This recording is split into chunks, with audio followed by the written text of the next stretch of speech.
The early morning sun spread across the sprawling city of Pataliputra, casting long shadows on the palace walls, where a young prince named Ashoka ran barefoot through the gardens, chasing birds and the whisper of destiny. Born in 304 BCE to Emperor Bindusara, Ashoka was not the eldest son, but he had a fire in his eyes. A restless energy that could not be tamed by palace walls or tutors' lessons. Even as a boy, he was both curious and bold, studying the scriptures of the land while practicing the sword with unmatched intensity. Whispers followed Ashoka through the marbled halls. "He will not be content with sitting quietly," the ministers murmured. Soldiers noticed the gleam in his eyes during archery lessons, the way his mind raced as quickly as his feet.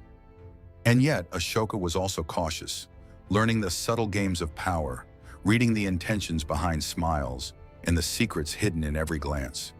He understood that in the corridors of the palace, wisdom was just as deadly a weapon as the blade at his side. When the time came for succession, the court trembled. Rival princes eyed the throne, each plotting, scheming, waiting for the opportune moment. But Ashoka was decisive. He struck with calculated precision, neutralizing threats and securing his place as emperor. The crown, heavy and gleaming, rested upon his head, yet the weight of responsibility pressed harder than any gold or jewel. He was no longer the boy running through gardens. He was the ruler of an empire stretching across vast plains, rivers, and mountains. But the glory of power came with a test that would define him forever: the kingdom of Kalinga. Kalinga was a land of prosperity, beauty, and fierce independence. Its cities rose along the coast like jewels, its fields fed thousands, and its people cherished freedom. They would not bow to a distant emperor, and Ashoka knew that if he desired unity, he would have to bring them to heel, or risk leaving a loose thread that could unravel the empire. Ashoka's preparations for war were meticulous. He drilled his armies relentlessly, marching thousands of soldiers across rivers and forests, securing supply lines that stretched hundreds of miles. The drums of war echoed across the plains, a sound that both inspired his troops and struck fear into his enemies. And yet, despite his strategic genius, there was a shadow in his heart. He had studied battles in books, yes, but he had never truly known the smell of death. The cries of the dying, until Kalinga. The clash was terrible. The earth seemed to tremble under the march of thousands. Cities burned, walls fell, and rivers carried away the wounded and the dead. Ashoka, standing on a hill overlooking the carnage, saw the faces of men, women, and children, the innocent caught in the storm of his ambition. He had won the war, yet the taste of victory was bitter, laced with horror. The blood of tens of thousands stained the soil. And in that moment, the young emperor realized the true cost of power. Haunted by the cries and the lifeless bodies, Ashoka wandered the battlefield long after the fighting had ceased. Each fallen soldier, each grieving mother, each child orphaned in the chaos weighed upon him. It was here, amidst the ruins of Kalinga, that the seeds of transformation took root. The emperor who had once sought glory and conquest now began to seek a different kind of greatness, a greatness measured not in territory, but in compassion. Ashoka turned to Buddhism, finding in the teachings of the Buddha a path that resonated with his newfound conscience. He meditated under the shade of trees, reflected by rivers, and listened to monks speak of dharma, nonviolence, and the sacred duty to protect all living beings. The emperor embraced these principles wholeheartedly, vowing to govern not through fear or force, but through justice, moral duty, and the welfare of his people. With renewed purpose, Ashoka embarked on a mission that would redefine the very meaning of kingship. He issued edicts across his empire, inscribed on towering pillars and rocks, written in local languages so that every citizen could read them. The messages were clear: treat all living beings with respect, uphold justice, protect the weak, and pursue knowledge and wisdom. Ashoka's vision was radical, a society governed not by fear, but by righteousness. His commitment to peace did not weaken the empire. Roads were constructed to connect distant provinces.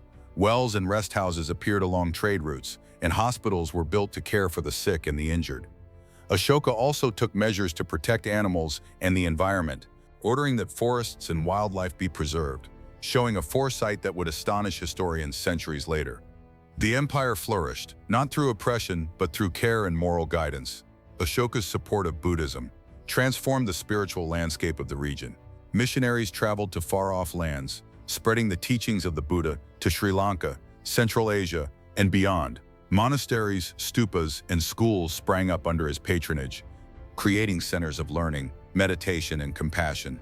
His reign became a golden age, where art, culture, and spirituality thrived alongside trade and administration. Yet Ashoka's life was not without personal struggle. Even as he tried to lead with wisdom, his court was filled with intrigue. Governors rebelled, factions formed, and the delicate balance of succession threatened peace.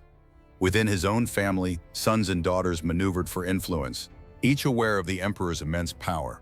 Ashoka faced these challenges not with the sword, but with careful deliberation, applying dharma to governance, guiding his people with both firmness and fairness.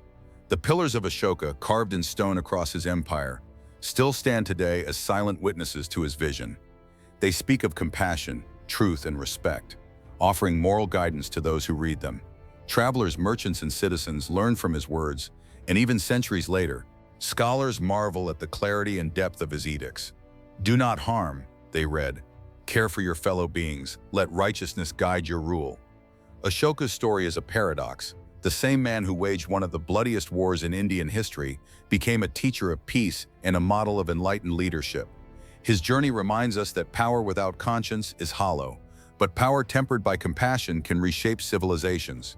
He demonstrated that redemption is possible, even for the mighty, and that true strength lies in moral courage. In quiet moments, one can imagine Ashoka walking the gardens of Pataliputra at dusk, reflecting on the empire he had shaped, the lives he had touched, and the mistakes that had brought him wisdom. The young prince who once chased shadows now moved with purpose, guided by dharma, aware that every action, every decision rippled across the lives of millions. The story of Ashoka also shows the enduring impact of leadership.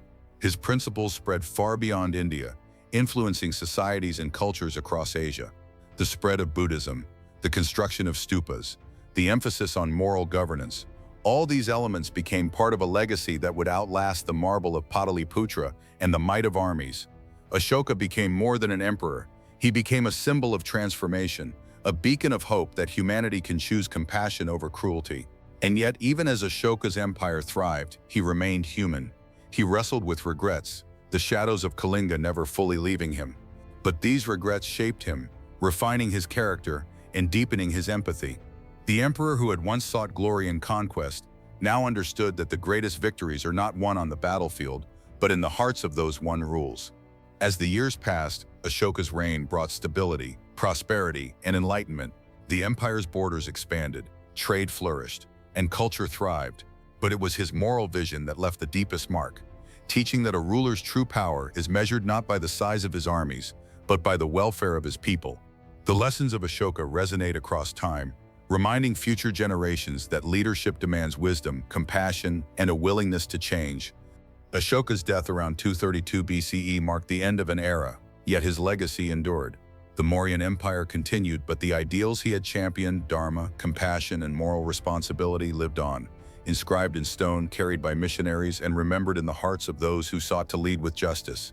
History would not forget him, for Ashoka had redefined what it meant to be an emperor. From the bloodied plains of Kalinga to the quiet pillars of Sarnath, Ashoka's life is a story of transformation. He is remembered not just as a conqueror or a ruler, but as a man who learned the cost of ambition, embraced compassion, and chose to govern with righteousness. His story is a testament to the power of conscience, the possibility of redemption, and the enduring impact one individual can have on the world. Even today, as travelers and historians visit the ancient sites of India, they feel the echo of Ashoka's voice. The emperor, who had once led armies into battle, now speaks to humanity across millennia, to choose kindness, to seek justice, and to recognize that every life matters. His journey from warrior to teacher, from ambition to enlightenment, is a story for all time, and so the legacy of Ashoka the Great endures. Not in monuments alone, but in the moral imagination of humanity. He stands as a reminder that even in the darkest chapters of history, there is room for conscience, transformation, and hope. The man who witnessed the horrors of Kalinga became a ruler whose vision reshaped a civilization, leaving behind a world forever changed by his courage, wisdom, and compassion. Ashoka's life whispers across centuries. Power is fleeting, armies fade, but the impact of justice, compassion, and dharma endures.